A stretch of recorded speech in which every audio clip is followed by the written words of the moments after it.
Hai semuanya, perkenalkan nama saya Eka Afriani Wibowo dengan NIM 2109165 dari Prodi Pendidikan Masyarakat kelas 2A. Di sini saya akan bercerita berbagi pengalaman kepada kalian semua bagaimana saya bisa menjadi seorang dancer. Diawali sejak saya memasuki bangku taman kanak-kanak, di situ saya sudah masuk ke dalam sanggar tari yaitu bernama Family Production. Di situ saya mempelajari berbagai jenis tarian daerah seperti jaipongan, tari merak, tari kijang, dan sebagainya. Di situ pula saya berhasil mengembangkan diri saya, potensi diri saya, agar menjadi seorang penari yang lebih baik ke depannya. Diawali dengan panggung-panggung kecil seperti tampil di acara sekolah, tampil di acara 17-an, dan tampil di depan orang tua saya tentunya. Di situ saya belajar bagaimana saya bisa memberanikan diri untuk tampil depan banyak orang, bagaimana saya bisa mengeksplor gerakan saya, dan di situ saya banyak belajar hal mengenai tarian.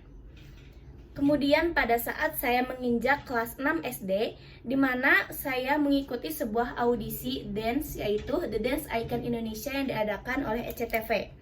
Di situ saya bersama grup dance saya lolos untuk tahap karantina, yaitu dari 1000 peserta yang ada di Indonesia, saya berhasil memasuki 12 besar itu. Di situ saya mulai mengikuti karantina dan juga mengikuti perseleksian di setiap minggunya. Tapi tidak mulus begitu saja perjalanan saya. Di situ saya sedang menginjak kelas 6 SD, di mana sedang sibuk-sibuknya ujian sekolah, ujian nasional, dan juga uprak. Di situ saya harus bisa membagi waktu antara dance dan juga sekolah. Meskipun sekolah wajib, namun saya sudah menandatangani kontrak untuk mengikuti seleksi The Dance Icon Indonesia Season 1 di SCTV. Rintangan dan tantangan mulai terasa oleh saya ketika memasuki karantina, yaitu berada di Jakarta, di mana saya harus izin untuk sekolah, namun saya juga tidak boleh ketinggalan pelajaran.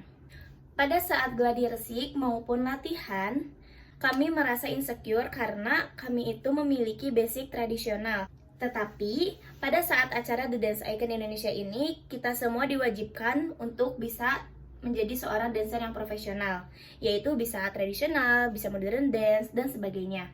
Di situ kami berusaha keras untuk membuktikan bahwa kami bisa melakukannya, yaitu dengan cara latihan yang giat, support dari orang tua, support dari guru, dan juga teman-teman. Rintangan dan tantangan yang saya lewati tidak sampai situ saja, melainkan pada saat saya ujian sekolah, saya mengikutinya dengan susulan, karena pada saat itu saya sedang ada live streaming di SCTV untuk acara The Dance Icon Indonesia Season 1. Di situ, alhamdulillah guru saya mengasih saya keringanan untuk melakukan ujian sekolah susulan dengan didampingi oleh berbagai guru dan juga polisi.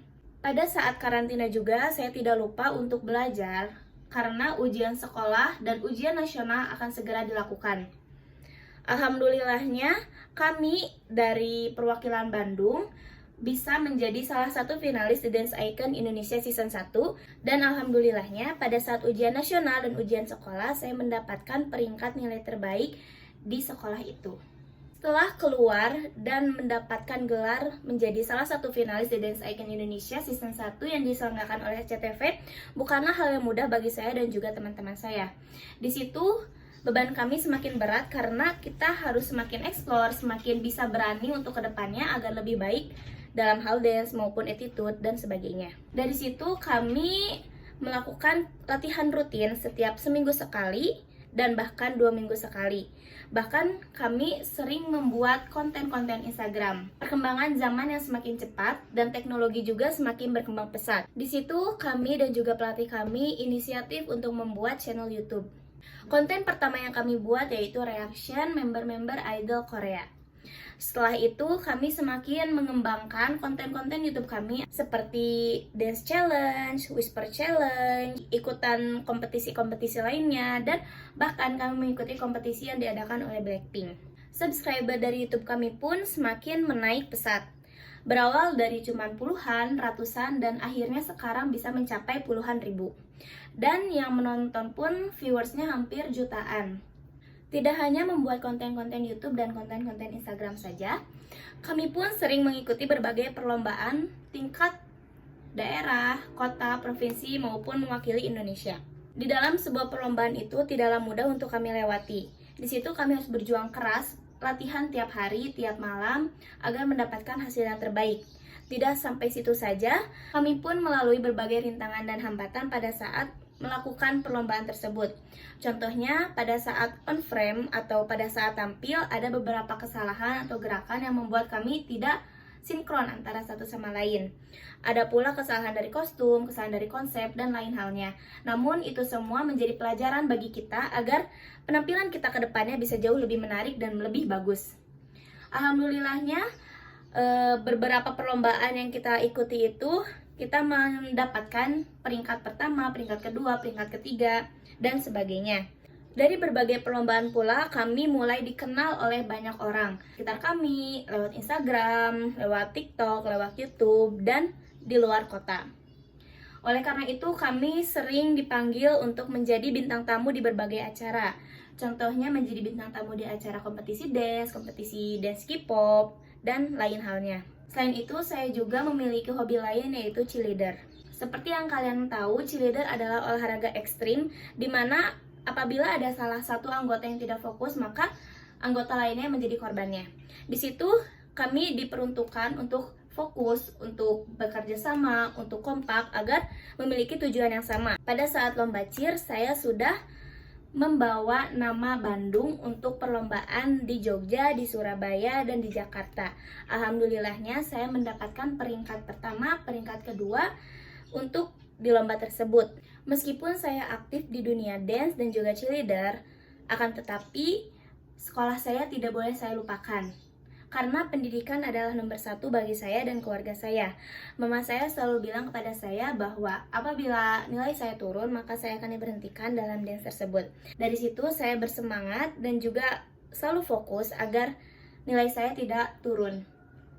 Karena di sisi lain hobi saya harus terus berjalan. Alhamdulillahnya nilai saya selalu stabil, bahkan naik, dan saya mendapatkan peringkat pertama atau peringkat 2 di kelas. Dan alhamdulillahnya saya mendapatkan SNMPTN untuk keperguruan tinggi yaitu di UPI. Jadi pelajaran yang bisa diambil dari cerita saya kali ini yaitu usaha itu tidak akan mengkhianati hasil. Seberapa besar usaha kita, maka hasilnya pun akan setara dengan usaha yang sudah kita keluarkan. Usaha saja tidak akan cukup tanpa dibarengi oleh adanya doa. Doa dari kita maupun doa dari orang tua kita. Karena restu kita berada di restu orang tua juga. Nah, kakek rambutnya padahal. Kalau emang mau sesuatu emang harus diniati. Pelajaran yang bisa diambil pula yaitu kita jangan besar kepala, jangan merasa diri kita paling benar, diri kita paling bagus, karena di atas langit masih ada langit. Dan kita pula harus selalu menjadi padi, yaitu semakin kita tinggi semakin kita menunduk, semakin kita terkenal semakin kita rendah hati. Dan yang terakhir, jangan lupa untuk selalu bersyukur akan apa yang kita miliki sekarang, karena apa yang kita miliki sekarang belum tentu kita bisa miliki di masa depan kelak. Terima kasih. Bye.